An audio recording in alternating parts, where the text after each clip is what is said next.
El farmacéutico es uno de los lobbies más influyentes del mundo. 应对挑战，力行力改，破解难题。 Конечно, должны работать кооперативно, должны... Las farmacéuticas tienen demasiado poder. Avecina una gran guerra entre la realidad virtual y la realidad aumentada.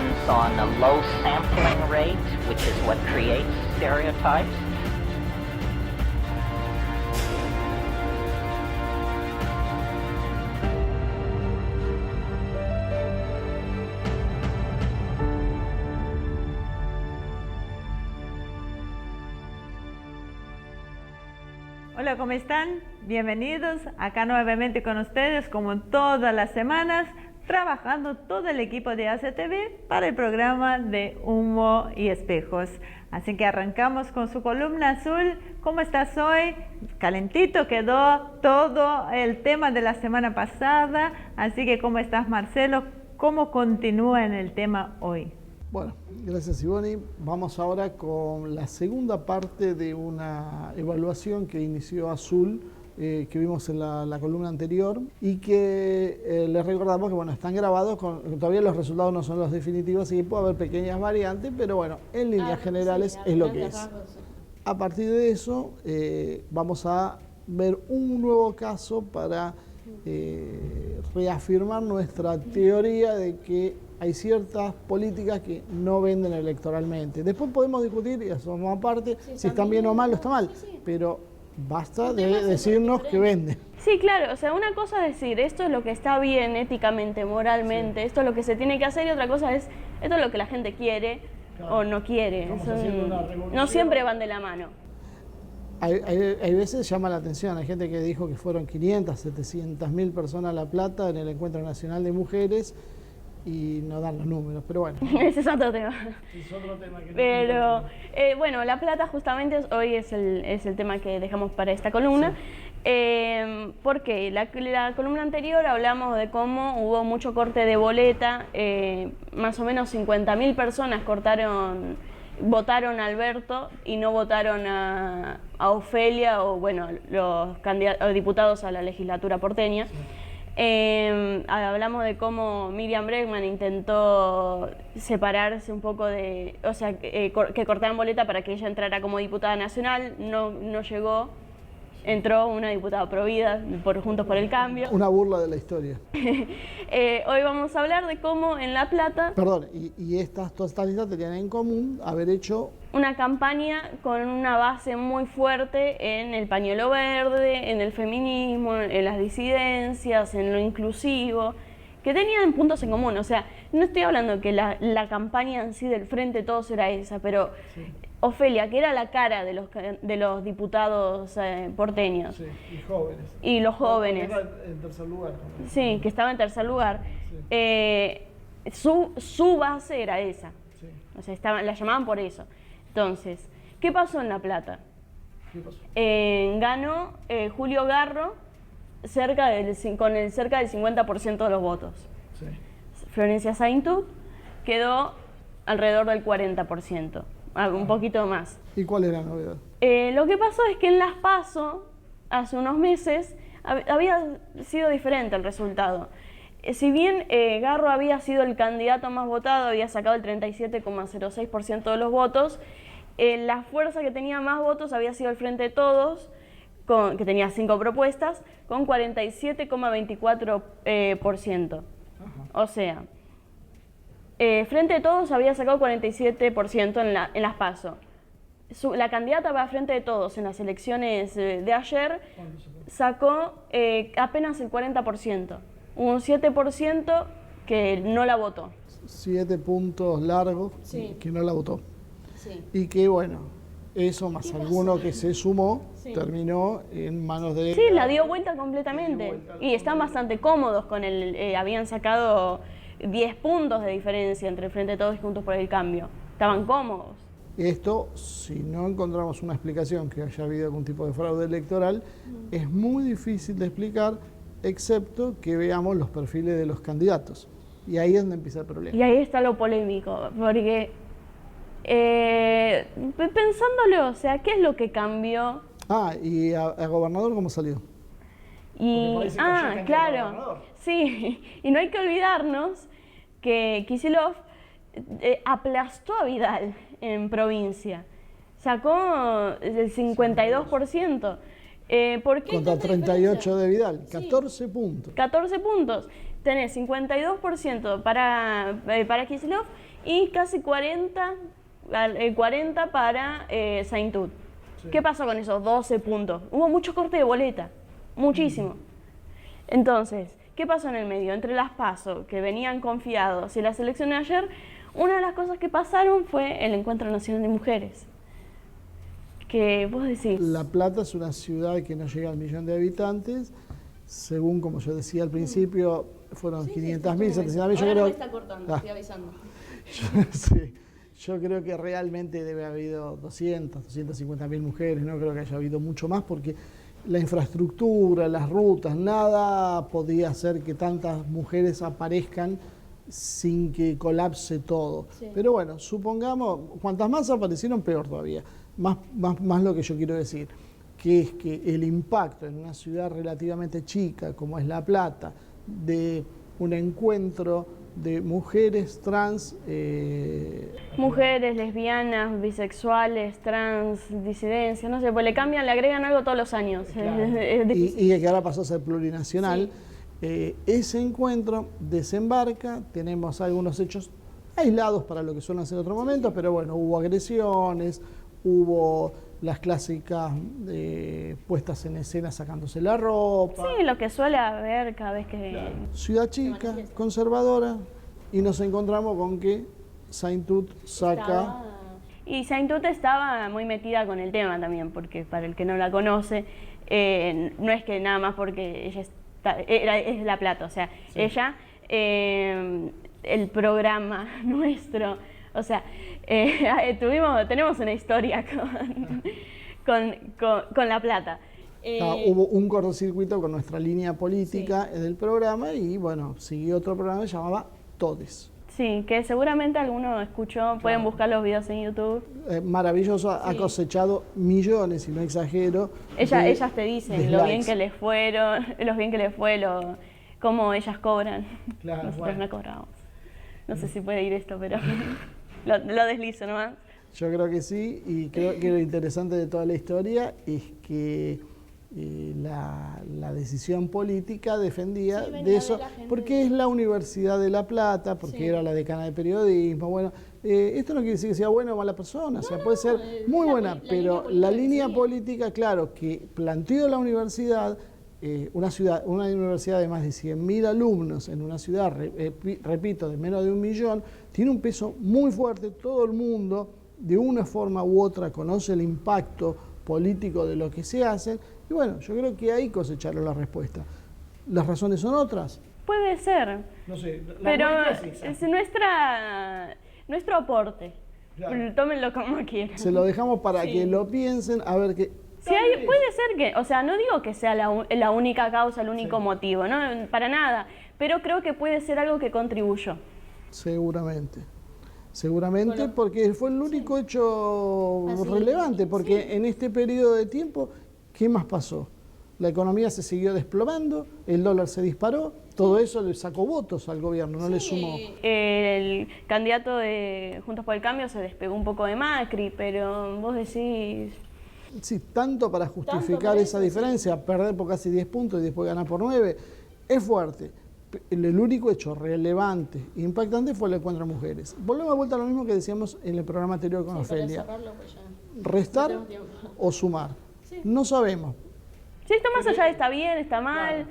Buena persona, es del palo, no es del palo. Pero creemos que sumar no sumó y restar seguramente restó. Por lo menos sumar no sumó, eso es clarísimo. Entonces, este tipo de políticas...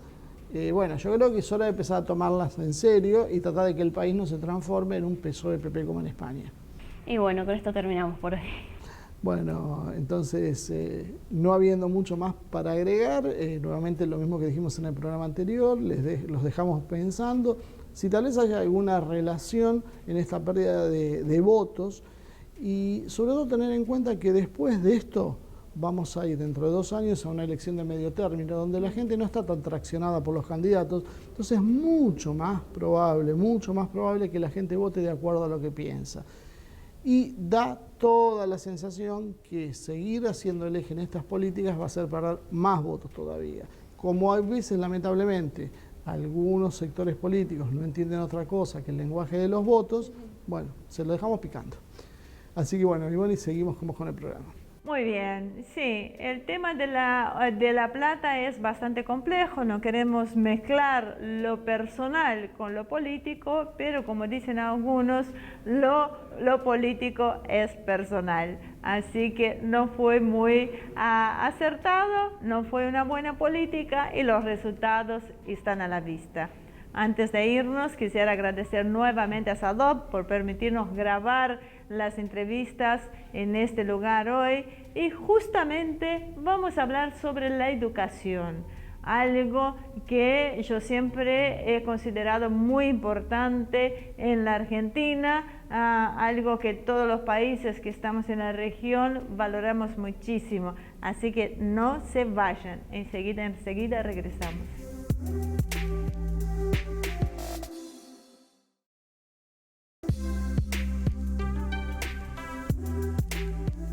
Muy bien, acá de regreso en este segundo bloque, como siempre, con un invitado muy especial e interesante. Hoy vamos a recibir al profesor Mario Morant y vamos a hablar de aquello que nos preocupa y nos ocupa a todos, que es la educación. Así que Mario, muchísimas gracias, un placer recibirlo acá. El placer es mío, por favor, muchas gracias a ustedes.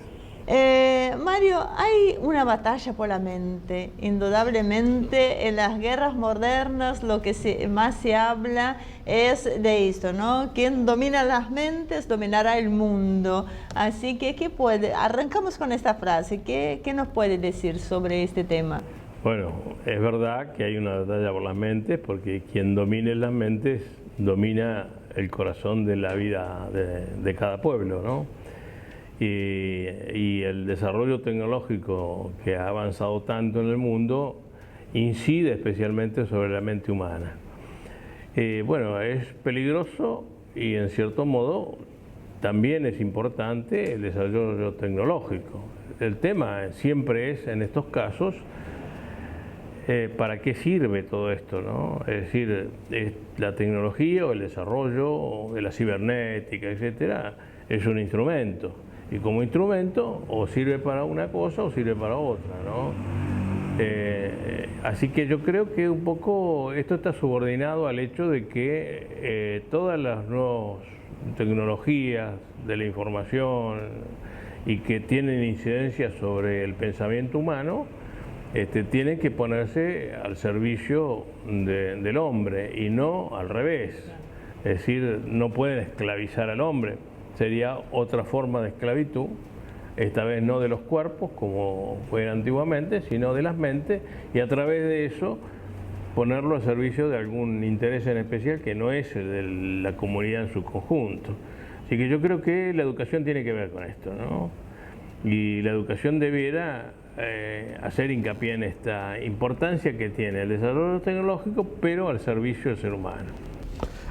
Antes de empezar el programa, estábamos charlando fuera de cámara y habíamos coincidido en algo que creo que es básico. Para empezar a hablar de la educación tenemos que hablar del modelo de país que queremos, porque si no hablamos en abstracto. Así es. No, la idea central de esto es, bueno, primero hay que definir qué tipo de país queremos y después, dentro de eso, qué tipo de educación sirve a ese país que queremos. Lo que, bueno, en nuestro país es muy difícil porque todavía no está definido el tipo de país que queremos, ¿no? Hay una disputa y estamos viviendo ese tipo de disputa además, ¿no? Cuando los países han desarrollado ya un proyecto propio que tiene o que expresa la identidad de ese país, entonces están en condiciones de establecer un marco educativo que sirve a esa identidad.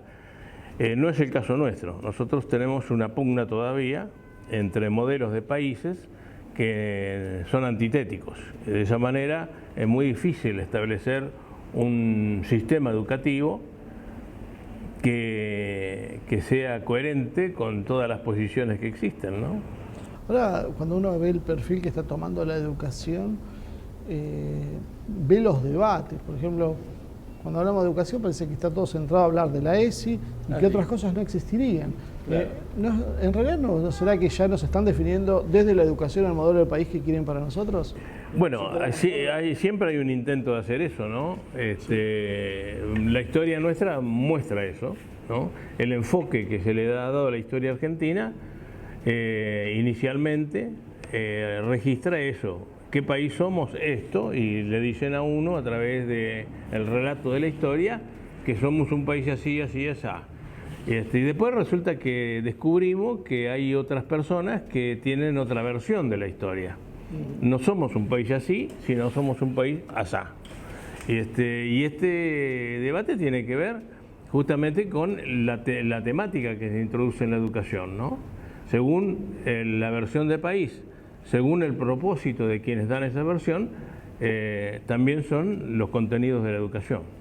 Claro, porque uno puede observar en la educación, y en este caso estoy hablando de educación secundaria, donde ciertas editoriales o algo ponen contenidos en algunas escuelas donde uno puede observar que no es la realidad realmente del país, o sea, cómo pueden influir a través de la educación desde la base, ¿no? De que vienen un contenido desde afuera contando nuestra propia historia argentina diferente a la real. O sea, sí, básicamente, específicamente, ellos le ofrecen al colegio un sistema de internet, un programa, agilizar, una serie de cositas, y bibliografía. Y cuando uno ve la bibliografía que empieza a aparecer, está demasiado en consonancia con ciertos valores globales que a uno no le preocupan. Sí, hay muchos problemas en eso, porque es evidente que las editoriales, por ejemplo, responden siempre a intereses económicos. Ninguna editorial va a publicar una historia que no les reditúe a ellos una ganancia, así que están subordinados a eso, y el sistema, o mejor dicho, la visión que ellos tienen de la historia y que les da ganancia es una visión determinada. Otras visiones no les dan ganancia, entonces no tienen interés en publicar nada. Pero para colmo de males son extranjeras. Y para colmo de males, la visión que se tiene es una visión desde afuera, sí, es verdad, y eso, bueno, distorsiona bastante la realidad propia, ¿no? Yo creo que hay un problema con eso que no se va a resolver fácilmente, ¿no? No se va a resolver fácilmente mientras nosotros no impongamos un criterio que exprese las características, la propia idiosincrasia de nuestro país. Y eso está muy lejos hoy de conseguirse. Y nosotros, voy a cortarte ahora, Ramírez, porque nosotros siempre decimos que ningún modelo de otro país agarrado tal cual y puesto en la Argentina sirve. Yo creo que, como usted dice, cada país tiene que encontrar su propio lugar en el mundo, en la región e internamente incluso, ¿no? Pero si tomamos como base que siempre hablan de los estudios de Finlandia, por ejemplo, que lo toman siempre como un ejemplo, los chicos empiezan una escolarización a los 7 años, una carga horaria mucho menor, o sea, pareciera que los políticos, que en definitiva son los que determinan cómo va a seguir el país, ¿no? A través de las leyes, parece que o no entienden o no quieren entender que sentarse en una silla a un chico por una mayor cantidad de horas no implica que va a tener un mayor conocimiento. Eso ya sé que no es una ecuación muy fácil de resolver, pero claro, ¿qué alternativa podemos encontrar? Sí, en primer lugar, digamos que Finlandia es un país absolutamente diferente de Argentina, ¿no? Por los parámetros económicos, la cantidad de su población, hasta por su temperatura, el invierno tan pronunciado, etcétera, ¿no? Y que ahora no quieren a los extranjeros tampoco. Tampoco quieren a los extranjeros, pero bueno, además es un país que da esos márgenes porque está sometido a las evaluaciones PISA. que son evaluaciones muy diferentes de las que podrían hacerse aquí, ¿no? Aunque aquí se hacen. Pero son evaluaciones sobre lectura, matemáticas y ciencias que están hechas desde la Organización de la Cooperación para el Desarrollo Económico, es decir, los países más poderosos del mundo, que lo hacen con sus propios criterios y con criterios europeos, ¿no? Esto yo le contaba a Marcelo fuera de cámara, o no sé si era Marcelo, pero de todas maneras lo cuento aquí porque me parece interesante. Yo leí hace muchísimos años un libro de un tal Gilbert Haigett que se llamaba El arte de enseñar. Y él contaba que en una universidad de los Estados Unidos había estudiantes africanos, junto con los americanos, y que un día a un profesor se le ocurre tomar un test a todos, los americanos y los africanos. Resulta que el resultado del test es que los africanos no tenían el nivel necesario o suficiente para afrontar las pruebas. Y entonces los americanos empezaron a burlarse de los africanos. Entonces a un africano se le ocurrió decir, bueno, ahora vamos a tomarles un test nosotros a ustedes. Por ejemplo, si ustedes están en medio de la selva y aparece un león, ¿qué harían? Y entonces dice que, bueno, no sabían dónde estar, y entonces un africano dice, ya estarían muertos, porque el león se los hubiera comido. ¿Ven cómo ustedes no aprobaron este test y yo sí? Es decir, las pruebas tienen que ver con la idiosincrasia de cada uno de los pueblos y de los alumnos y de las escuelas, y no es lo mismo ni siquiera tomar un test de evaluación en el centro de la ciudad de Buenos Aires que tomarlo en Salta o en Jujuy o en el sur. Son poblaciones que tienen también sus características especiales que no responden a una misma medida, ¿no? Entonces, bueno, eso son un poco, digamos, cualquier objeción que yo pudiera poner sobre Finlandia, ¿no? Finlandia es un país donde es un país industrializado, es un país que, por ejemplo, recicla todas sus basuras, ¿no? Pero totalmente las recicla, ¿no? Es una parte muy importante de la industria el reciclado de la basura en Finlandia. No es lo mismo que pasa ni siquiera en ningún país de Latinoamérica, ¿no? Me parece que a la hora de tomar los ejemplos, la mayoría lo toma el ejemplo de ahí. Por eso hice la referencia que no sirven los modelos puestos acá. No cabe duda que hay cosas que pueden ser útiles, ¿no es cierto? Y que debiéramos estudiarlas mejor para adaptarlas a nuestras necesidades. Esto está claro. Ellos lo que invierten es en salarios bastante altos para los docentes. La profesión docente es de mucho prestigio, de manera tal que hay diferencias bastante pronunciadas con nuestros docentes, ¿no? Me contaba que acá hubo un proyecto. Hubo un proyecto, bueno, yo lo decía a propósito de lo siguiente, porque en Finlandia el docente es de un solo establecimiento y se dedica en ese establecimiento a la educación, continuamente, y tiene tiempo libre como para atender a los alumnos, a los padres, etcétera, ¿no? Bueno, acá en Argentina, en la provincia de Buenos Aires, hubo un proyecto que se llamó Proyecto 13, del cual yo conozco mucho porque mi esposa trabajaba en ese proyecto, en donde tenía 30 horas de cátedra, era profesor de matemática, pero además tenía otras 15 horas para dedicarle a los alumnos fuera de las horas de clase. Y ese proyecto concentraba todo el trabajo en un solo establecimiento. Entonces, en ese caso, incluso se pagaba mucho mejor, y en ese caso, entonces había una gran ventaja para desarrollar la profesión docente. Pero es muy difícil que si un profesor, que acá los llamamos profesores taxis, porque tenían que ir a dar 3 horas en un lugar, 6 horas en otro, otras 3 horas en otro, a la mañana, a la tarde y a la noche, es muy difícil imitar de alguna forma el sistema educativo finlandés, ¿no? Donde esto es totalmente otra cosa. Claro, sí, digamos que indudablemente se necesita en la Argentina mejorar el sistema educativo. Hay como un facilismo también muchas veces en la clase política que es, ponemos más horas. Entonces, ¿cuántos días de clase se hicieron? A nadie le importa si los chicos aprendieron o no aprendieron, si el edificio estaba en condiciones, si los docentes tenían ganas de enseñar, si tenían materiales. Es solamente mostrarle al votante, miren cuánto hicimos nosotros. Ahora tenemos menos días. Bueno, el macrismo ha trabajado mucho sobre eso. ¿Cómo habría que encontrar un balance? ¿Cuántas horas son necesarias? Porque después también se pierde la atención. Claro. Ahí está una vieja polémica que es entre la cantidad y la calidad. Claro. ¿No es cierto? Es verdad que por ahí muchas horas no garantiza nada. Y es verdad también que si son pocas horas y no hay calidad suficiente, tampoco garantiza nada. Hay que buscar un parámetro ideal en el cual la cantidad y la calidad de la enseñanza estén equilibradas como para rendir el mejor fruto, ¿no?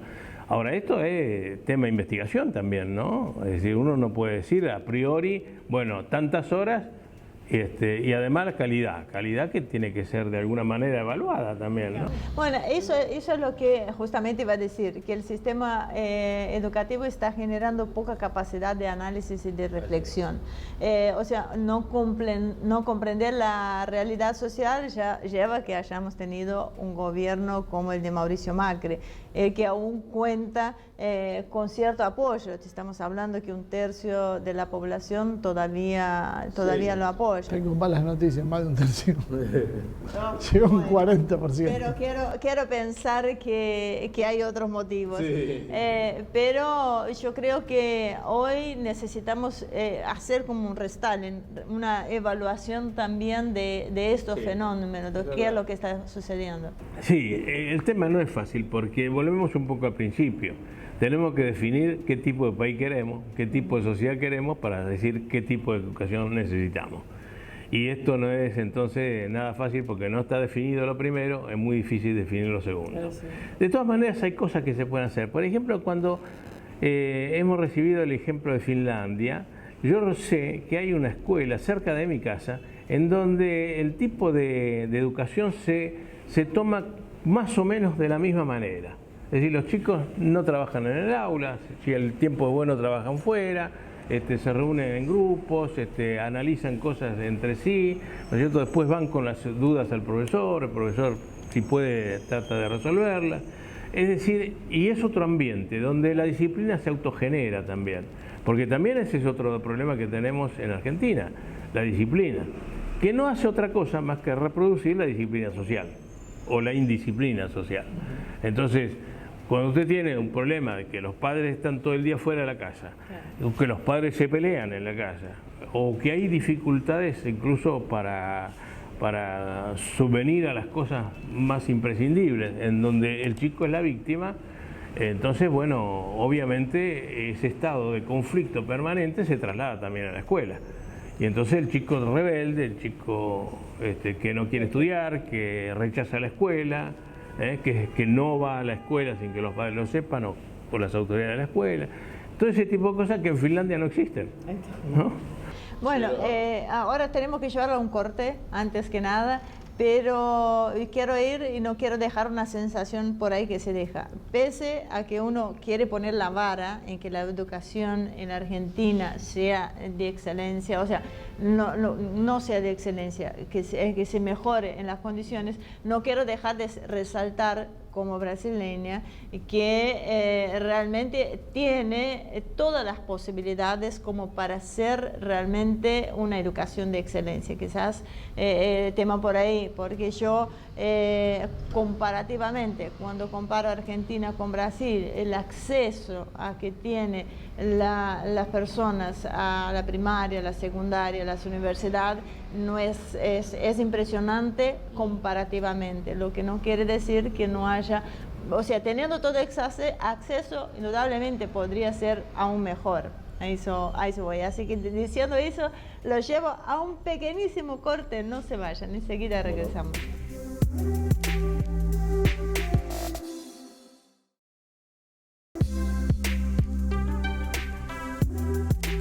Muy bien, volvimos a este tercer bloque bajo el reclamo de Marcelo, que no lo dejé hacer la última pregunta. Así que, Marcelo, te concedo la palabra. No, después ya cambió un poco el tema, pero sí me quedó una duda, porque también cuando hablamos de educación, uno puede hablar de educación técnica, pero también dentro de un marco conceptual, de una educación que tenga que ver con la ciudadanía. Uno ve, por ejemplo, la educación de Estados Unidos. En el aspecto técnico es realmente muy buena. China ha mandado cientos de miles de estudiantes para traer tecnología de las universidades norteamericanas. Ahora, cuando uno ve la filosofía, la forma de entendimiento del mundo, los conceptos que se manejan, vemos que es una educación bastante deficitaria la de Estados Unidos. Nosotros hablamos de un modelo nacional, popular, que integre a toda la población, que trate de buscar que haya la menor cantidad de desigualdades sociales posible y que aparte el país se pueda desarrollar. Para esto, ¿cuál sería el modelo? Olvidémonos del otro modelo que está en pugna. Bueno, eso es muy difícil. Primero, un plan de educación. Claro, no, un plan de educación. No, yo porque creo que esto está vinculado un poco a lo que decía Ivonne primero, ¿no es cierto? Comparado el sistema educativo argentino con el sistema brasileño, con otros sistemas, pareciera ser, que pareciera que contuviera muchas virtudes, ¿no? Y es verdad, ¿no? Por ejemplo, el tema de la gratuidad es una virtud porque es integrador de las poblaciones, ¿no? Comentaba que hay gente que no está de acuerdo. Claro, también es cierto, por ejemplo, en el plan Bolonia, ¿no?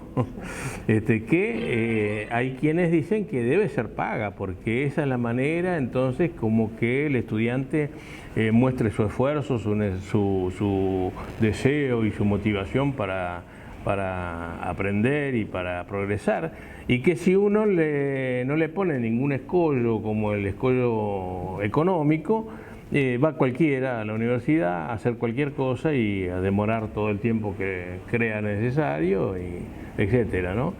Esto lo dicen seriamente y de hecho las universidades en Europa son aranceladas, ¿no? Este fenómeno de la universidad gratuita, en cambio, es una forma de contener a la mayor parte de la población, porque además acá en Argentina el proceso educativo que se dio es que no solamente la enseñanza primaria fue muy exitosa, gracias a una ley 1420 que estaba destinada a integrar sobre todo la inmigración al país, sino que después resultó tan exitosa la enseñanza primaria que se continuó con la enseñanza secundaria.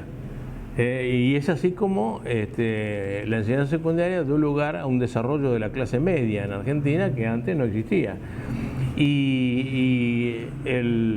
Acá hay una obra de teatro que se llama Mi hijo el doctor, de Florencio Sánchez, que significaba que además del bachillerato, que en aquel entonces era un título muy importante porque era el que permitía acceder al empleo público, y eso era todo muy importante, los inmigrantes especialmente se dieron cuenta que acá la movilidad social podía transcurrir por vía de la educación.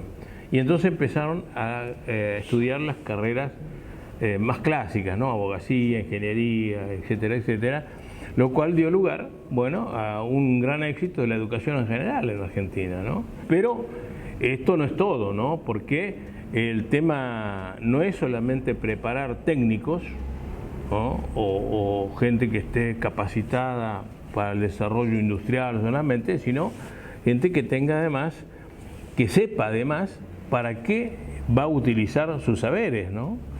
Y esto es decisivo, ¿no? Si yo soy muy buen ingeniero, pero no sé para qué me sirve la ingeniería, no me sirve la ingeniería ni le sirvo al país.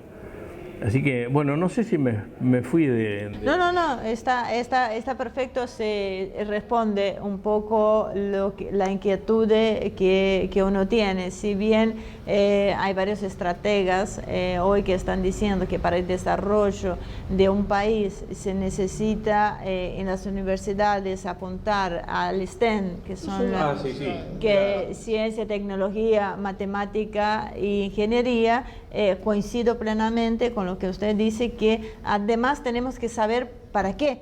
Claro, lo que se necesita es el contexto. Exactamente. Es decir, el texto es ese, está bien, pero el contexto es lo más importante porque es lo que le da sentido al instrumento. Sí. ¿No? Uno puede tener mucho desarrollo tecnológico, pero si no sabe para qué le sirve. Ahora, Mario, es más filosófica la pregunta. Ahora, ¿cómo hacemos entender a los dirigentes políticos, sindicales, esta necesidad de este contexto? Porque pareciera que no fuera una prioridad. O sea, los maestros tienen que tener un lugar realmente de enseñanza. Ellos tienen que tener para poder transmitir algo, como profesores lo digo, para poder transmitir algo uno lo tiene que saber, pero también lo tiene que entender. O sea, ¿cómo podemos hacer desde arriba que se entienda todo este proceso? Que eso no viene desde arriba, viene desde abajo. Porque la cultura es un fenómeno mucho más amplio que la que llamamos cultura académica. Están las raíces de los pueblos, ¿no? Si uno puede decir que un pueblo es muy culto porque hay muchos doctores en abogacía, pero estrictamente hablando eso no es cultura. Cultura es lo que se siembra y lo que se recoge a través de los tiempos en un pueblo. Y en ese sentido las culturas originarias son muy, digamos, son un ejemplo muy importante, ¿no?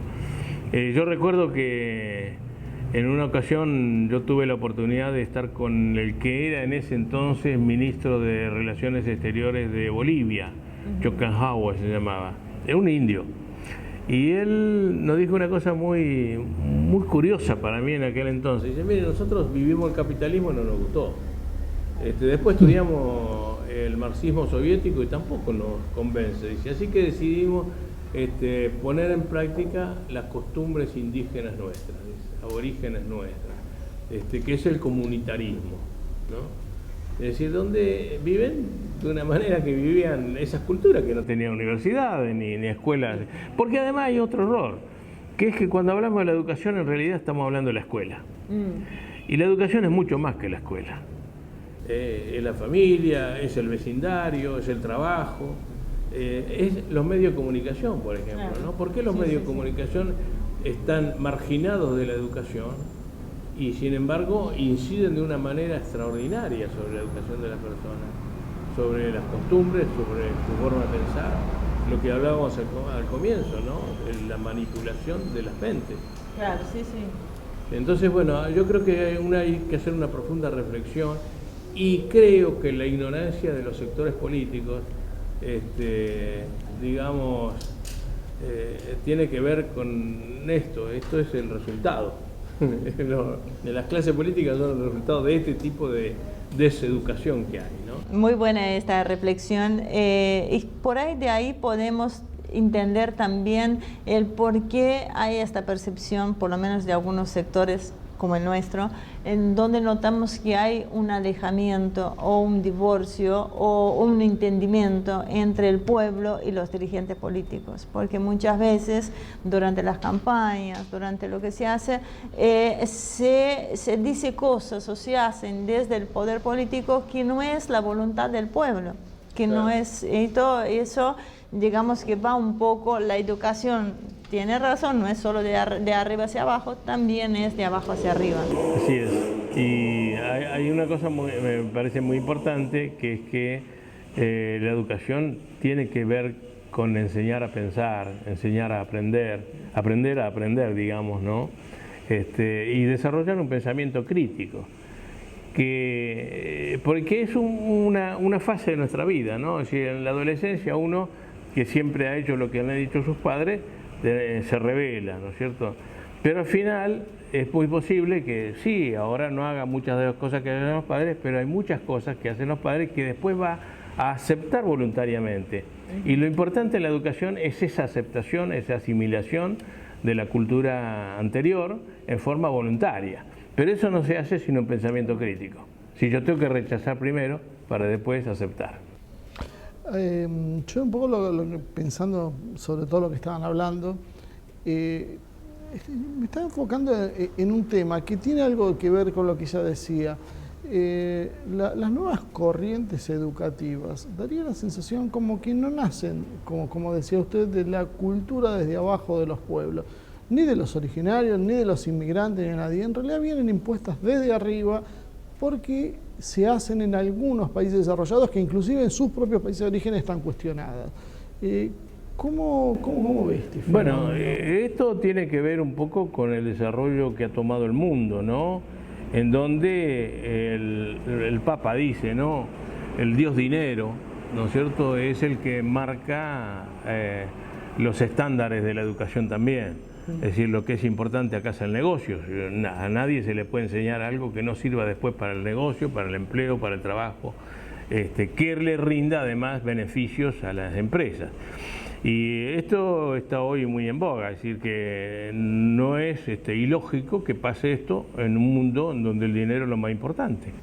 Ahora, y esto por ahí puede ser polémico en algunos aspectos, ¿qué papel juega el lenguaje en la cultura y en la educación y cómo se ve afectado esto con las modas idiomáticas?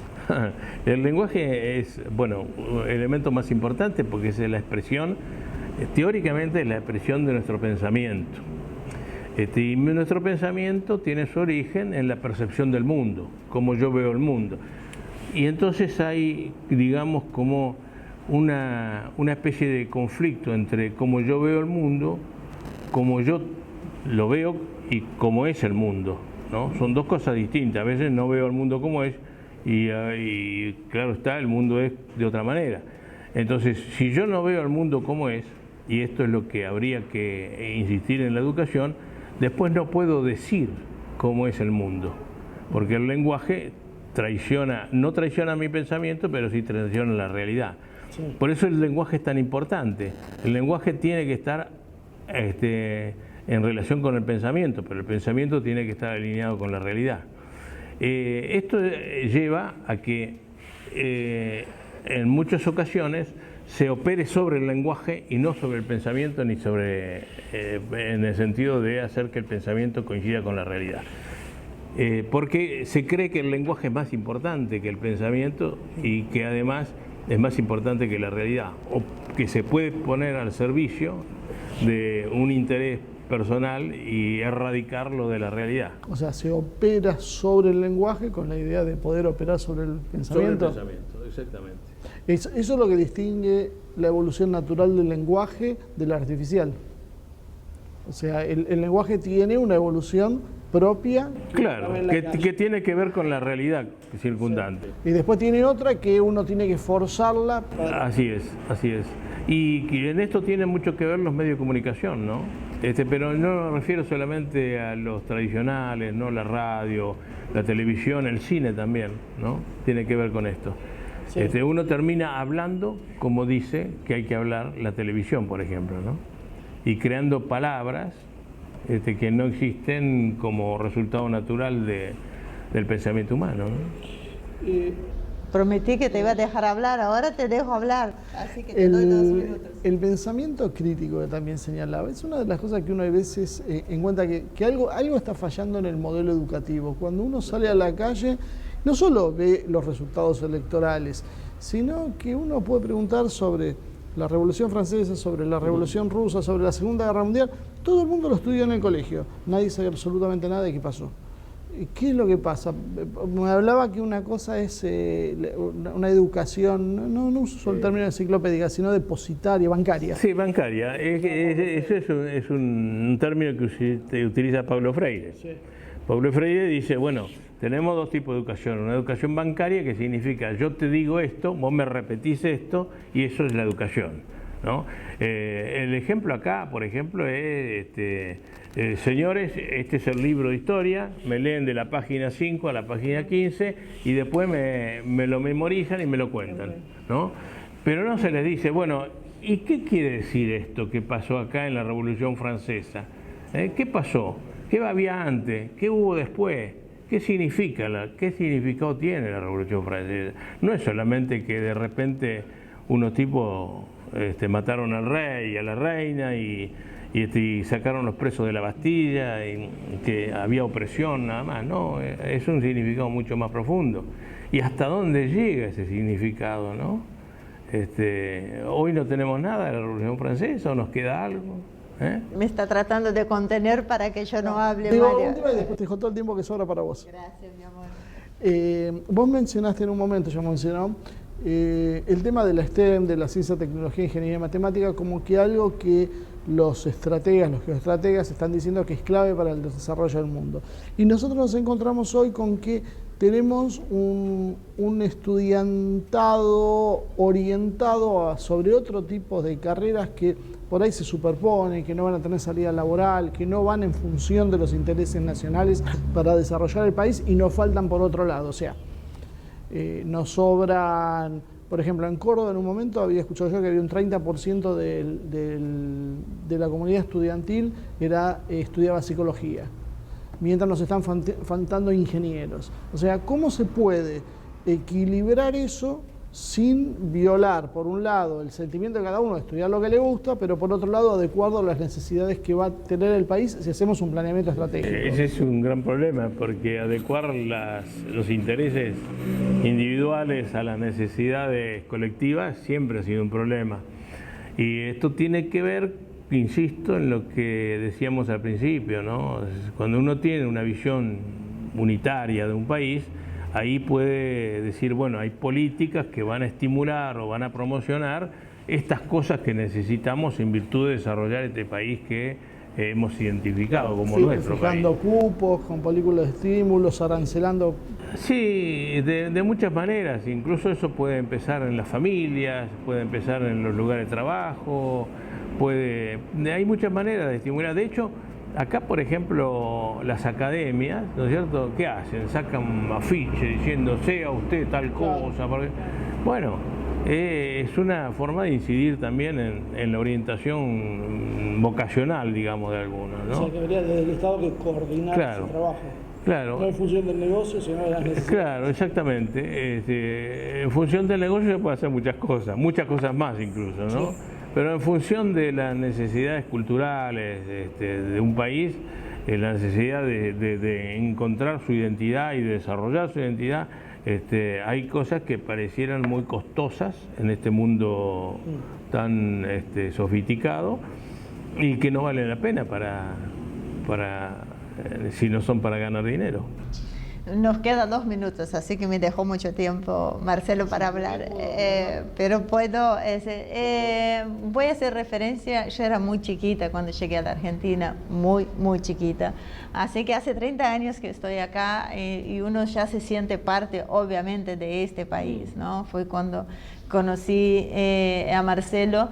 En ese entonces, cuando yo llegué, me llamaba mucha la atención a los argentinos cómo sabían tanto de política internacional, cómo sabían del mundo. Se sentaban a tomar un café los argentinos. No sé si sabían, creíamos que sabíamos. Sí, creíamos mucho de eso. Sí. No, los brasileños, menos en aquel entonces, no nos importaba. Y yo a veces le digo a él, es que no sé si era más feliz yo cuando no me importaba, que ahora que sé tanto, que se supone que sé tanto. Pero sí, lo que sí he notado es un cambio en algunos, no puedo dejar de nombrar porque estamos en un ámbito político, en algunos cuadros políticos en la formación. Cuando hablamos con personas que fueron formadas en los 60, en los 70, quizás antes, tiene una formación mucho más amplia de lo que a nivel mundial, de lo que sucede en el mundo. Hoy parece que se ha perdido un poco esta generación el interés, incluso en la política local. ¿A qué se debe eso? Mira, en nuestro sindicato nosotros siempre decimos, el que no conoce lo que está pasando en el mundo, no conoce lo que pasa en nuestro país y obviamente no conoce lo que le pasa a los trabajadores. Y hay mucho de eso hoy en día. Porque las necesidades inmediatas, las urgencias, hacen que la gente o los políticos en general no les interese el tema internacional. Y no solamente los políticos, a los sindicalistas muchas veces tampoco. creen que todo se reduce a lo que está pasando acá, como si el fenómeno que hoy mencionabas vos de Macri fuese un fenómeno propiamente argentino, aislado, que no tuviese nada que ver, ninguna conexión con el resto del mundo, cuando en realidad es una expresión muy clara de lo que está pasando en el mundo, ¿no? Todo lo que hablamos, creo, eso, desde el lenguaje, todo viene de afuera. Hoy, bueno, el mundo, la globalización está definida en términos económicos en general, ¿no? Son las definiciones que daba el Fondo Monetario o el Banco Mundial. Pero en realidad hay otro tipo de globalización, que es esta, del intercambio de conocimientos en todo el mundo, que nos abarca ya y nos desborda. Y si no sabemos eso, en realidad somos unos ignorantes totales. Y hay mucho de eso en la clase política argentina.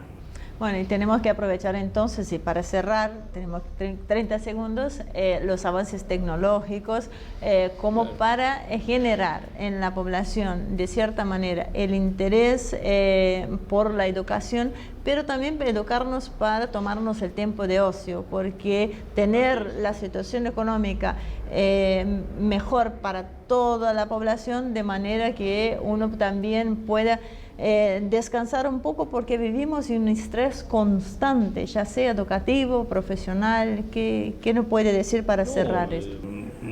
Justamente eso, ¿no? Que las urgencias de la vida cotidiana conspiran muchas veces contra nuestra posibilidad de trascender el mundo de lo inmediato y de conocer cosas que en realidad son más importantes y que tienen directa relación con lo que nos está pasando. El conflicto en nuestro país, y en cualquier país del mundo, el conflicto en la clase trabajadora, tiene que ver con otras cosas que están pasando en el mundo y que tienen que ver con el tipo de vida que ha elegido en general la civilización y que tanto critica Francisco, ¿no? Francisco dice hay que cambiar el sistema, y acá lo que impera es el Dios dinero, y cambiar el sistema significa, bueno, démonos cuenta que estamos en un mundo que marcha aceleradamente, no solamente a una explotación más intensiva del hombre, sino también a una depredación de la naturaleza que va a terminar extinguiendo la vida humana. Mario, mejor imposible. Muchísimas gracias por acompañarnos. No, al contrario, por favor. Bueno, en cuanto a ustedes, Marcelo, nos vemos la semana que viene, así me despido formalmente. Y en cuanto a ustedes, muchísimas gracias como siempre por acompañarnos. Los invitamos a suscribirse a nuestro canal de YouTube, Asia TV Producción. Y hablando de profesores, también los invitamos a venir a entrenar Sipalki con nosotros, algo que uno necesita, sacarse todo este estrés de encima, ahí manejándose un poquito con estas técnicas que son espectaculares. Así que muchísimas gracias y nos vemos la semana que viene con una nueva edición de Humo y Espejos.